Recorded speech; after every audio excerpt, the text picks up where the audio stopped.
Fala aí, galera, aqui é o Cidadão X. Galera, como eu estou impedido de atualizar conteúdo no meu canal original, eu tenho muito conteúdo importante para estar repassando aqui com vocês aqui.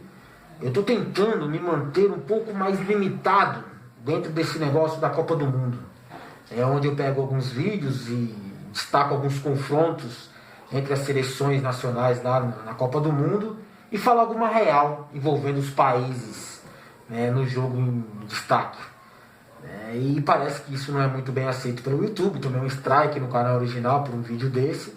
Por isso estou limitado a atualizar conteúdo pelo canal reserva, mas o alcance ele é muito prejudicado, propositalmente pelo YouTube. Mas teve lá, né, um jogo de Japão e Colômbia, né? E aí eu quero fazer detalhes do mundo real. Falar uma real sobre a coisa além do futebol na Copa do Mundo. Se liga.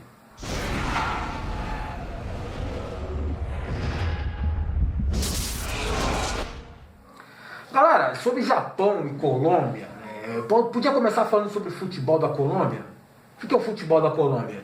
Futebol de força, futebol, né, de correria. É um futebol onde tem um certo jeito diferente de pegar na bola, né? Eles têm aquele quase um jeito brasileiro e argentino de jogar, mas eles ainda são muito mais responsáveis do que os jogadores brasileiros. Não conseguem responder uma tática bem definida, como é o caso do jogador argentino. Não chegam a ser tão violentos quanto os jogadores uruguaios, mas eles são muito viris, né, no confronto, na dividida. É um futebol que de vez em quando aparece 2, 3 jogadores, né, um pouco acima da média, conseguem carregar o time, mas quando chega na hora da camisa, do confronto, onde pesam as bandeiras ali, o peso do nome da sua seleção, eles pipocam. Pipocam, sempre foi assim. E é tradicional em seleções essa questão de você enfrentar um time de camisa. E a Colômbia é um bom exemplo disso. Mas sobre vida real na Colômbia, o que eu podia destacar para vocês de Colômbia? Eu gravei um vídeo legal falando sobre a eleição da direita, né, ganhando poder lá na Colômbia. Mas para resumir, cara, eu entendo a Colômbia como uma base avançada dos americanos, né, de acordo com seus interesses aqui na América do Sul.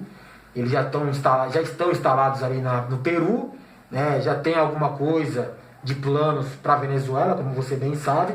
E a Colômbia também seria um importante ponto estratégico, caso eles precisem tomar a América do Sul na força. Nesse momento não é necessário, porque o Brasil está sendo tomado num golpe democrático, mas se isso escapar ao controle deles, eles podem simplesmente invadir com a ajuda da Colômbia. A Colômbia o que é? É um ponto estratégico na América do Sul e também é parte do esquema que sustenta os viciados dos norte-americanos. A droga do mundo também vem uma boa parte, principalmente a que vai para a América do Norte, aqui da América do Sul, e a Colômbia é um ponto de tráfico muito importante.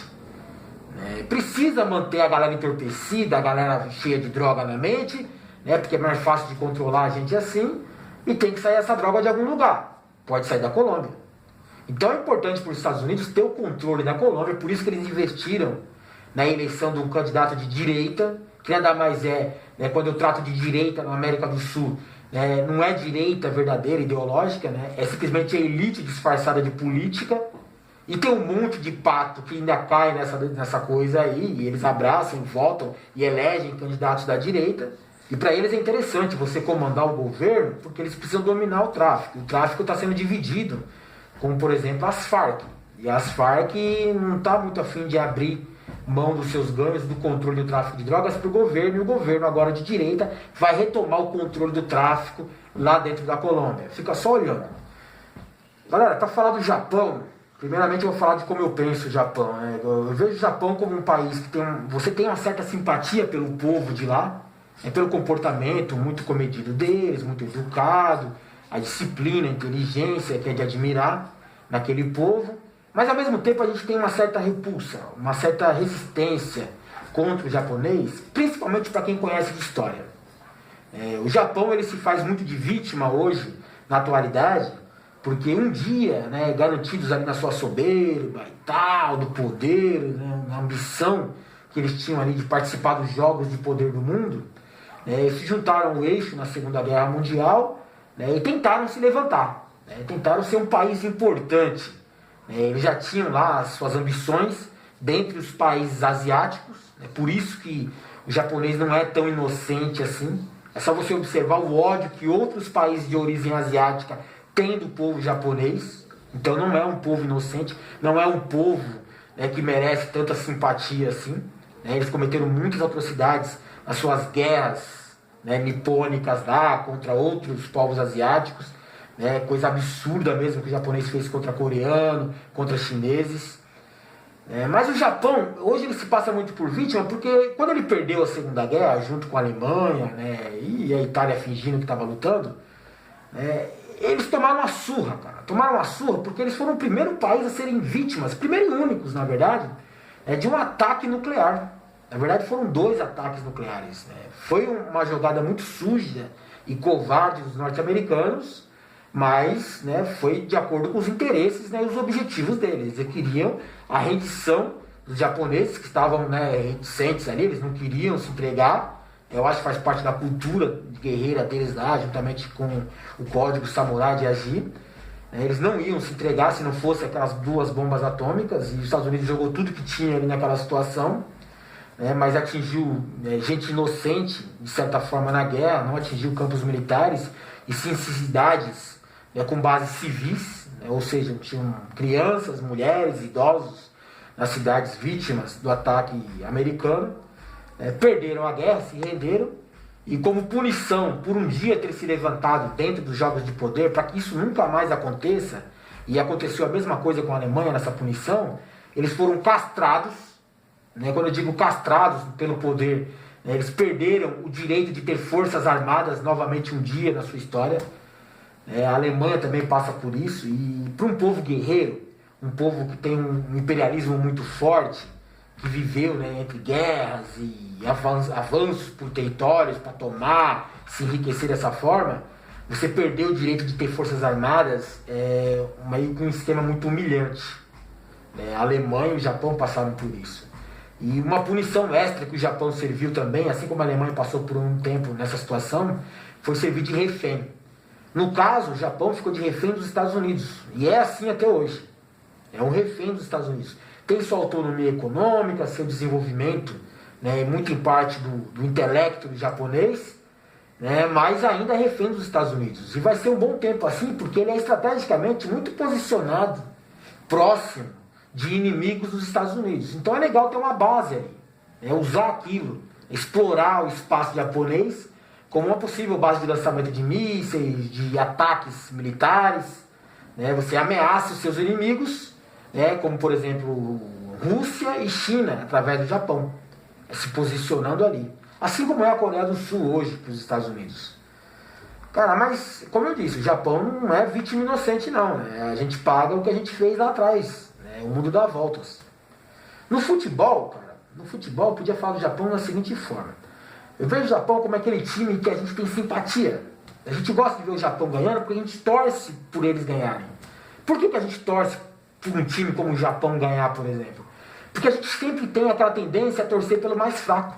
O povo humilde, o povão comum, ele vai torcer por alguém próximo a ele, pelo menos que seja parecido com ele. É um semelhante. Então quando você olha o futebol, você vê que o Japão é inferior às grandes potências do esporte. Do esporte de futebol. E a gente torce para o Japão poder se equivaler com outros times, sabendo que eles são inferiores. Eu pelo menos achando assim.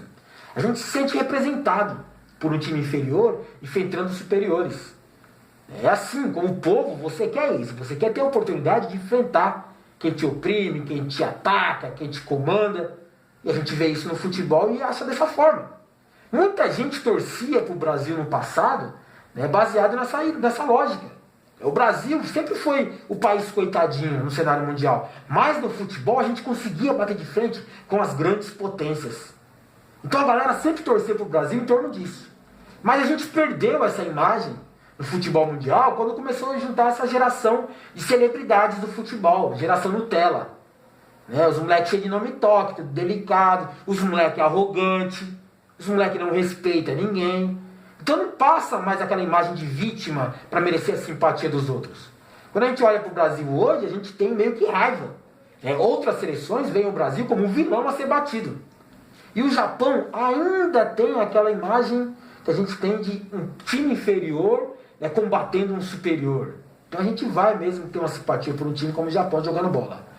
É um time de toque de bola, é um time que cria bastante, né, porque eles são muito disciplinados e táticos, mas tem dificuldades na conclusão, né, e vai depender muito do time contra o qual eles estiverem enfrentando. E lá na frente, nos confrontos mais diretos, né, eles vão ficar para trás na questão da camisa. Eles tremem diante de uma camisa mais poderosa, como é a do Brasil, a da Argentina, né, a da Inglaterra. Ainda que não tenha um futebol tão superior assim, a camisa pesa muito no confronto do futebol, cara. Aqui é o Cidadão X. Será que vão censurar esse vídeo aqui também? Sei lá, estão censurando qualquer coisa mesmo. Valeu.